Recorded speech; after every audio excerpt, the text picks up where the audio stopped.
श्रीगुरुचरणकमलेभ्यो नमः। श्रीराम जय राम, जय जय राम। श्रीराम जय राम, जय जय राम। श्रीराम जय राम, जय जय राम। हरि शरणं हरि शरणं, हरि शरणं हरि शरणं, हरि शरणं हरि शरणं, हरि शरणं हरि शरणं।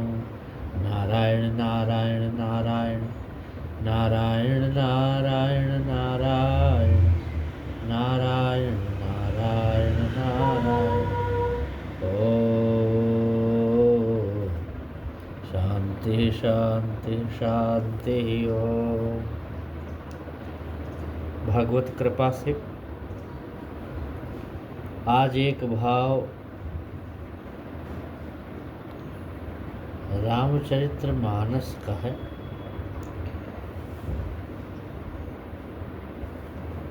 भगवान की कृपा से भाव आया है मन में। रावण ने सारे संसार को जीत लिया। अब इसके बाद जब वह सब लोगों के मुख से यह सुनता है, लोगों के मुख से ये सुनता है कि इसने शंकर जी को छोड़कर बाकी सबको जीत लिया, तब वह अपने मन में बार बार विचार करता है कि अब मुझे क्या करना चाहिए।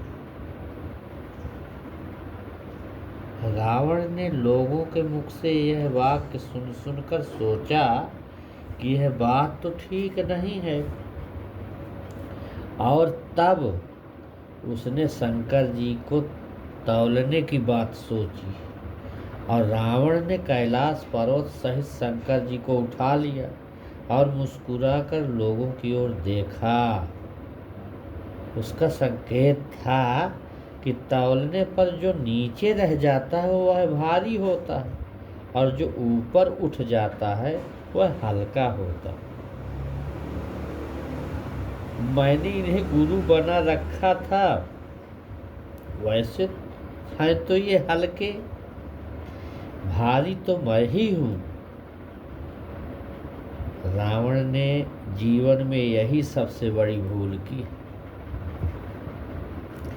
इसी कारण से जीवन में फिर कभी तौल ही नहीं पाया, क्योंकि जिसके आधार पर तौला जाता है रावण ने उसी को तौल लिया, और यही उसकी नासमझी की पराकाष्ठा थी। और इसका परिणाम उसे आगे चल करके कितना घातक बना कि जब अहंकार व्यक्ति को होता है तो गुरु को भी कुछ नहीं समझने की सोचने लगता है। अंगद ने जो प्रतिज्ञा की तुम मेरा चरण हटा दो तो मैं हार जाऊंगा, इससे ये अंगद का तात्पर्य था कि जिसकी कृपा से तौला जाता है, जब तुमने उसको ही हल्का बना दिया तो अब तौलोगे कैसे। अंगद जानते हैं कि रावण के लिए अब यह संभव नहीं है, क्योंकि यह व्यक्ति तौलने के कौशल को नहीं जानता है।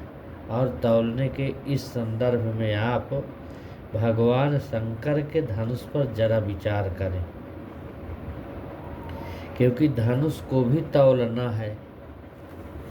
रावण धनुष को उठाने आया पर उठाने का साहस नहीं जुटा पाया और हार कर वापस चला गया लंका। इस प्रकार से बहुत सारी चीजें अहंकार जब होगा तो भगवान और गुरु सब कुछ नीचे दब जाता है, वो ऊपर नहीं उठ पाता। अब धनुष भी तो वस्तुतः शंकर जी का ही है। एक शिष्य है,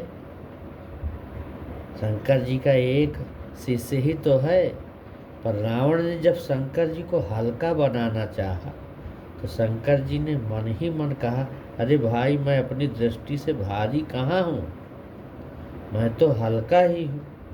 इसलिए रावण के उठाने से वे सचमुच उठ गए। पर धनुष ने कहा कि रावण, तुमने गुरु जी को तो उठा लिया, अब जरा मुझे उठा तो जानू। मानो धनुष का व्यंग था। रावण, तुम क्या समझ बैठे हो कि शंकर जी अगर न चाहें तब भी तुम उन्हें उठा सकते हो? वह तो तुमने ना समझी कि जिनको भारी बनाए रखने में ही का कल्याण है, उन्हें तुमने हल्का बना दिया। यही तुम्हारा विवेक है। और रावण निराश होकर लौट आता। पर कर्म कौशल क्या है, इसे आप भगवान राम के चरित्र में कितना सुंदर है देखो। कर्म से 3 बातें जुड़ी हैं। कर्म के प्रारंभ में फलाकांक्षा, और फलाकांक्षा के साथ आसक्ति, और अंत में कर्तृत्व अभिमान। महाराज जनक ने प्रतिज्ञा की कि जो धनुष तोड़ देगा उसे मैं अपनी कन्या दूंगा। और महाराज श्री जनक ने श्री सीता जी को पहचान लिया, क्योंकि जब श्री सीता जी ने शंकर जी के धनुष को बाईं हाथ से उठाकर उसके नीचे की जमीन को गोबर से लीप दिया तो उन्हें ज्ञात हो गया कि धनुष को उठा लेने वाली मेरी पुत्री सीता कोई साधारण कन्या नहीं है। और यह जानने के बाद उनकी प्रतिज्ञा का तात्पर्य है कि जैसे किसी व्यक्ति को कोई वस्तु आपको प्राप्त हो जाए तो आप घोषणा करते हैं कि अमुक वस्तु हमें प्राप्त हुई, और जिसकी हो वह ले जाए। पर उसके साथ साथ एक वाक्य और भी जोड़ना पड़ता है कि जिसकी हो वह प्रमाण देकर ले जाए। मानो महाराज ने घोषणा की कि महाशक्ति तो मिल गई है, अब शक्तिधर प्रमाण दे कि शक्ति मेरी है। उन्होंने कहा कि महाशक्ति ने तो धनुष को उठा दिया है, अब जो धनुष को तोड़ दे वही उनके स्वामित्व का दावा कर सकता है। इसलिए महाराज श्री जनक ने कहा कि जिसकी शक्ति हो वह प्रमाणित करे। पर इस घोषणा के बाद अब जरा राजाओं की स्थिति यही थी। तो ये सारी चीज़ें जब व्यक्ति किसी कार्य को करने के लिए चलता है तो भगवत स्वरूप, भगवत कृपा को हमेशा ध्यान में रखते हुए और हमेशा ये प्रभु का सब कुछ मान के जब चलता है और प्रभु के ऊपर अपने को पूरा समर्पित भाव से चलता है तो ही व्यक्ति सामर्थ्य होता है उस कार्य करने के लिए। यही भाव आज का यही भाव है। ओम शांति शांति शांति शांति। ओम नारायण नारायण नारायण नारायण।